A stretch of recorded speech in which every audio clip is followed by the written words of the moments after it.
Good evening dear all, कैसे हो सब लोग? सब ठीक होंगे। चलो आज हम पढ़ने वाले हैं process of human resource planning. ठीक है, अब देखो, जब भी हम प्लानिंग करेंगे, ह्यूमन रिसोर्स प्लानिंग करेंगे तो इसके कुछ स्टेप्स होंगे। यहाँ पर इसके स्टेप्स को 5 भागों में बांटा गया है। पहला है आपका एनालाइज ऑर्गेनाइजेशनल ऑब्जेक्टिव्स। सबसे पहले ना आप ये पता करोगे कि आखिर उद्देश्य क्या है, आप जो ह्यूमन रिसोर्स प्लानिंग करने वाले हो क्यों कर रहे हो। ठीक है, अब आपका अंडरस्टैंड द कंपनीज विजन, आपकी कंपनी का विजन क्या है, मिशन क्या है, गोल्स क्या है, ऑब्जेक्टिव्स क्या है और आप चाहते क्या हो, आखिर आपका उद्देश्य है क्या, एक्सपेंशन है क्या, आप अपने बिजनेस को बढ़ाना चाहते हो या फिर जो आप बिजनेस कर रहे हो आज के डेट में उसी बिजनेस को आप नए मार्केट्स में लेकर के जाना चाहते हो। अब जैसे कि मान लो एक्सपेंशन क्या हो गया, अगर आज आप कुछ जूता बनाने का व्यवसाय कर रहे हो, बिजनेस कर रहे हो, अब आप चाहते हो कि हम साथ में जो है वो सैंडल्स भी बनाए, तो आप अपने बिजनेस को एक्सपैंड करोगे, एक्सपेंशन करोगे। ठीक है, और ये एंट्री इन न्यू मार्केट्स क्या है, मान लो कि आप जूता बनाने का काम कर रहे हो और केवल अपने ही राज्य में आप जहाँ पे हो केवल उस स्टेट में ही सप्लाई कर रहे हो। अब आप जाना चाहते हो न्यू मार्केट्स में, तो आपके स्टेट से जो भी आसपास जो सटे हुए और भी दूसरे स्टेट हैं, जो पड़ोसी राज्य हैं, फिर आप कोशिश करोगे, प्लान करोगे कि हम वहां पे भी सप्लाई करें, फिर धीरे धीरे ऑल ओवर इंडिया आप सप्लाई करोगे। ठीक है, यही है आपका एंट्री इन न्यू मार्केट्स, यानी कि न्यू मार्केट्स में जाना।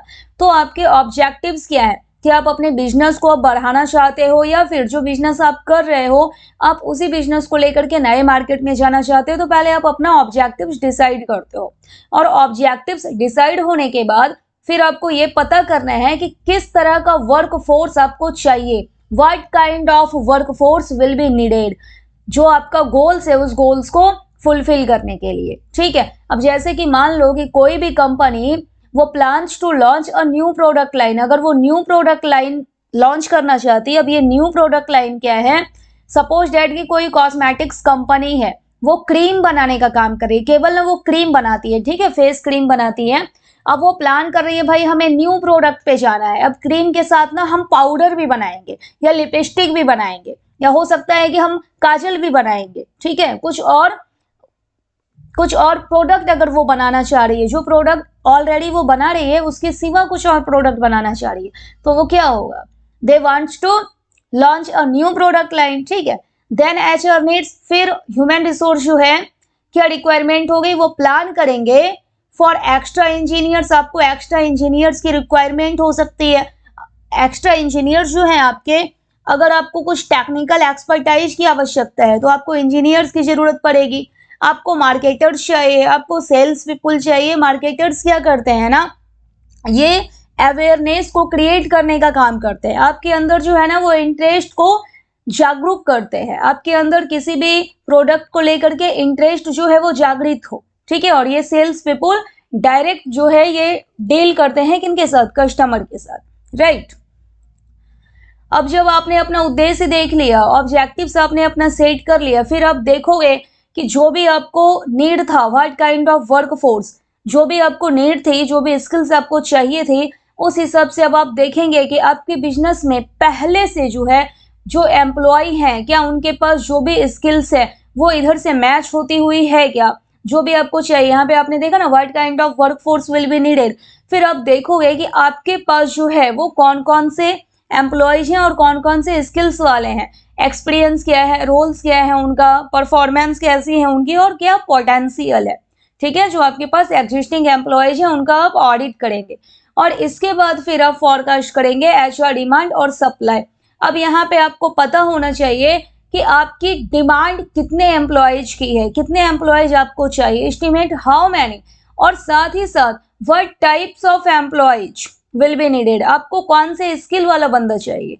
एक तो हाउ मैनी कितने लोग चाहिए और कौन से स्किल वाला चाहिए। ठीक है, और सप्लाई में आप क्या देखोगे कि आपके पास ऑलरेडी कितने हैं, assess how many and what kinds of employees will be available internally, यानी कि आपके पास ऑलरेडी कितने अवेलेबल हैं। आपको पता लग गया कि आपको कितने लोग चाहिए और ये भी पता लग गया कि आपके पास कितने अवेलेबल हैं आपके बिजनेस में। अब इसके बाद आप क्या करोगे ना कि इसका गैप निकालोगे, इसका डिफरेंस निकालोगे कि मान लो कि आपको 20 लोग चाहिए, और आपके बिजनेस में जो है ऑर्गेनाइजेशन में केवल 12 ही लोग हैं, तो यहाँ पे गैप कितने का आ रहा है, 8 लोगों का आ रहा है। तो आइडेंटिफाई आप कर लेंगे गैप्स का, यानी कितना शॉर्टेज है। या ऐसा भी हो सकता है कि आपको रिक्वायरमेंट है 20 लोगों की, आपकी जो डिमांड है वो 20 की है, लेकिन ऑर्गेनाइजेशन में आप देख रहे हो भाई सप्लाई जो है वो 25 का है, तो उस हिसाब से फिर आप अपना डिसीजन लेंगे कि क्या करना है, सरप्लस हो रहा है या फिर शॉर्टेज हो रहा है। सरप्लस का मतलब कि आपके पास स्टाफ की संख्या ज्यादा है, क्या ओवर स्टाफिंग है, या फिर आपके पास स्टाफ की संख्या कम है, अंडर स्टाफिंग है। ठीक है, अगर ओवर स्टाफिंग है तो फिर आप क्या करेंगे, रिट्रेंचमेंट करेंगे। ठीक, और अगर शॉर्टेज है तो रिक्रूटमेंट, सिलेक्शन, जो भी प्रोसेस होता है आप उसके पीछे काम करेंगे। ठीक है, identify gaps and develop strategies, ये आपको पता लग जाएगा कि ओवर स्टाफिंग है या फिर अंडर स्टाफिंग है। इसके बाद आप क्या करोगे, स्ट्रेटजीज को, अपनी पॉलिसीज को डेवलप करोगे। जब पॉलिसी आपने बना ली, जब पॉलिसी बन गई, तो उसके बाद अब पॉलिसी को हम क्या करते हैं, लागू करने का काम करते हैं, इम्प्लीमेंट करने का काम करते हैं। तो इसके बाद आपका नेक्स्ट स्टेप क्या है, इम्प्लीमेंट करेंगे। क्या इम्प्लीमेंट करेंगे, यही वाला जो स्ट्रेटजी यहाँ पे आपने डेवलप किया था ना, इसी को हम यहाँ पे अब क्या कर देंगे, इम्प्लीमेंट कर देंगे। और हमेशा क्या करना है, उसको मॉनिटर और रिव्यू करते रहे। ठीक है, जो भी प्लान आपने बनाया, यानी कि जो भी स्ट्रेटजी आपने यहाँ पे बनाई, अब उसको एक्शन में लेकर के आना है और काम करना शुरू कर देना है। ठीक है, उसके बाद आप क्या करोगे, अगर आपके पास शॉर्टेज है तो आप रिक्रूटमेंट करेंगे, ट्रेनिंग करेंगे, आपके पास पहले से जो एम्प्लॉयज है उनका ट्रांसफर, प्रमोशन, जो भी आपने डिसीजन लिया है वो काम करेंगे। और जो प्लान आपने बनाया है, जो स्ट्रेटजीज आपने बनाई है, टाइम टू टाइम उसको क्या करना है, रिव्यू करना है, यानी टाइम टू टाइम उसको चेक करते रहना है। और अगर अपडेट करने की जरूरत है आपके स्ट्रेटजीज को, आपकी पॉलिसीज को, क्योंकि आपको पता है सिचुएशन हमेशा एक जैसा नहीं रहता, अगर नीड्स ही चेंज हो रहे हैं तो आपकी जो स्ट्रेटजी है उसको हमें क्या करना होगा, टाइम टू टाइम अपडेट करना होगा। यही है आपके स्टेप्स, किसके, ह्यूमन रिसोर्स प्लानिंग के। तो टोटल 5 स्टेप हमने देखा ह्यूमन रिसोर्स प्लानिंग का। सबसे पहला क्या था, एनालाइज ऑर्गेनाइजेशनल ऑब्जेक्टिव। सबसे पहले ऑब्जेक्टिव्स को सेट किया जाएगा। ऑब्जेक्टिव्स क्या है, एक्सपेंशन है या फिर एंट्री न्यू मार्केट्स है या फिर कौन सी ऑब्जेक्टिव्स है। ऑब्जेक्टिव्स के हिसाब से आपको पता लग जाएगा कि किस तरह के वर्कफोर्स की रिक्वायरमेंट है आपके बिजनेस में, राइट। उसके बाद जो आपके पास ऑलरेडी अवेलेबल हैं उस एम्प्लॉयज का आप क्या करेंगे, ऑडिट करेंगे, देखेंगे कि स्किल्स, एक्सपीरियंस क्या है, पोटेंशियल क्या है, रोल्स क्या है उनका।